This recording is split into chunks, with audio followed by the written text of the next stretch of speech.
Zixathera had killed 17 different species across 42 star systems. Her chitinous exoskeleton bore the ceremonial scars of each victory, and her forearms moved with the fluid precision of a master predator. The Galactic Council had chosen her specifically because humans were supposedly the most dangerous species ever encountered, violent, unpredictable, and utterly without honor. The briefing had been thorough. Humans had emerged from a death world called Earth, where everything from the weather to the wildlife actively tried to kill them. They had survived ice ages, volcanic eruptions, and asteroid impacts. They domesticated wolves and made them into pets. They consumed poison for pleasure and called it alcohol. Most terrifyingly, they had created weapons capable of destroying their own planet, and somehow showed enough restraint not to use them. Eliminate the human ambassador, the council had ordered. Make it clean. Make it permanent. Zixathera had infiltrated the space station easily enough. Her shape-shifting abilities allowed her to blend in among the various species working there. She had studied the target extensively, Ambassador Sarah Chen, a middle-aged human female with graying hair and laugh lines around her eyes. Hardly intimidating to look at, but Zixathera had learned long ago that appearances could be deceiving. The plan was simple. She would pose as a maintenance worker, enter the ambassador's quarters during the night cycle, and complete her mission. No fuss, no witnesses, no diplomatic incident. What she hadn't expected was to find the door to the ambassador's quarters wide open at 0300 hours, warm light spilling into the corridor along with the most incredible smell she had ever encountered. Zixathera's predatory instincts screamed warnings, but her curiosity, a trait that had kept her alive through countless assignments, compelled her to investigate. She crept toward the doorway, all four hands ready to draw weapons, and peered inside. Ambassador Chen stood in what appeared to be a small kitchen, stirring something in a large pot. She was humming softly to herself, completely unaware of the deadly assassin mere meters away. Steam rose from the pot, carrying with it aromas that made Zixathera's sensory organs tingle with unfamiliar pleasure. "I was wondering when you'd show up," the ambassador said without turning around. Zixathera froze. Her camouflage was perfect. There was no way the human could have detected her. "Oh, don't look so surprised," Chen continued, still stirring. "The Galactic Council isn't exactly subtle when they want someone dead. I've been expecting an assassin for weeks. Though I have to admit, I thought it would be something more dramatic than poison in my coffee or an accidental airlock malfunction." The ambassador finally turned, and Zixathera was struck by her completely relaxed demeanor. This human showed no fear, no combat readiness, just mild curiosity and what appeared to be genuine warmth. "You must be hungry after infiltrating the station," Chen said. "I'm making soup. It's a recipe from my grandmother. She always said food was the best way to solve any problem." Zixathera's weapons remained drawn, but she found herself unable to move. This was not how assassinations were supposed to go. Where was the terror, the pleading, the desperate attempt to bargain for life? "I am Zixathera of the Shadow Crescent," she announced, hoping to salvage some professional dignity. "The Galactic Council has sent me to eliminate you." "I figured," Chen replied cheerfully. "But have you eaten recently? You look thin." "Well, relatively speaking, I'm still learning alien anatomy."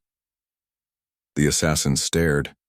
In her long career, no target had ever offered her food. "This is not how this works," Zixathera said. "You are supposed to be afraid. You should run or fight or at least attempt to call for security." Chen ladled soup into 2 bowls, the rich aroma intensifying. "Why would I do that? You're clearly very good at your job. I doubt running would help. And fighting you would just result in a mess that the cleaning crew would complain about for weeks."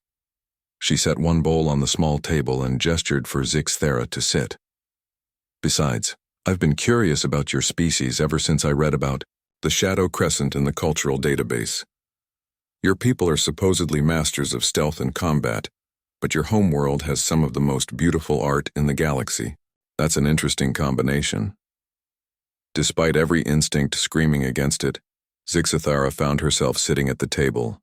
The soup smelled incredible, and she hadn't eaten a proper meal in days while preparing for this mission. "This is highly irregular," she muttered. "Most of the best things are," Chen replied, settling into the chair across from her. "Try the soup. I had to substitute a few ingredients since earth vegetables are hard to come by out here, but I think it turned out well." Zixithara took a tentative sip and nearly dropped her spoon.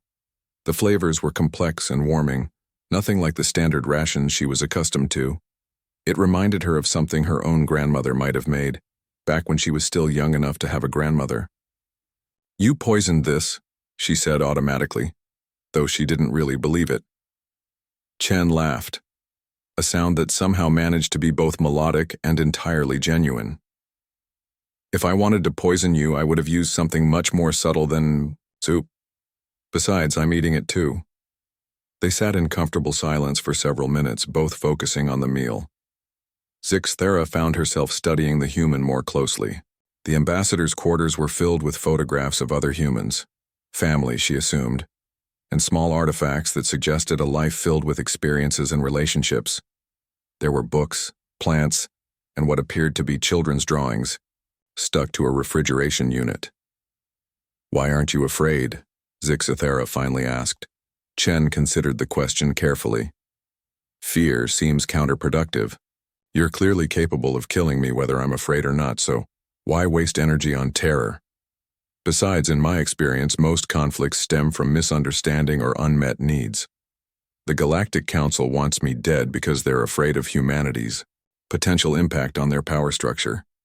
You're here because it's your job, and presumably you need the work, so let's address those issues directly." "It is not that simple," Zixithara protested. "Isn't it?" Chen leaned back in her chair. "What if I told you that humanity has no interest in joining the Galactic Council?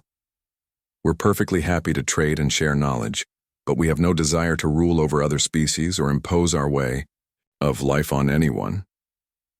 The assassin's mind raced. If that were true, then the entire premise of her mission was based on a false assumption. "The Council believes humans are too dangerous to be allowed to spread throughout the galaxy," she said.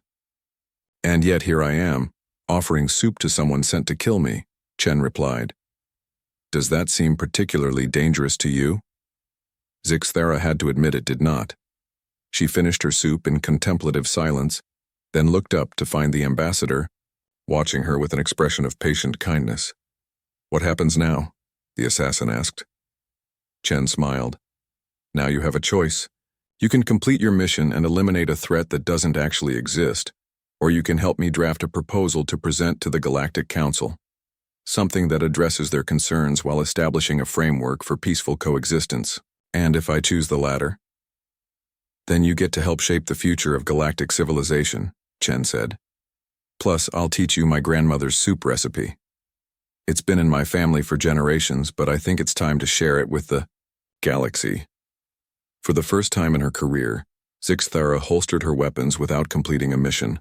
As she reached for a communication device to send word back to the Council, she reflected on the strange truth she had discovered. Sometimes the most dangerous thing about humans wasn't their capacity for violence, but their inexplicable ability to turn enemies into allies with nothing more than genuine kindness and a bowl of soup. The galaxy would never be the same.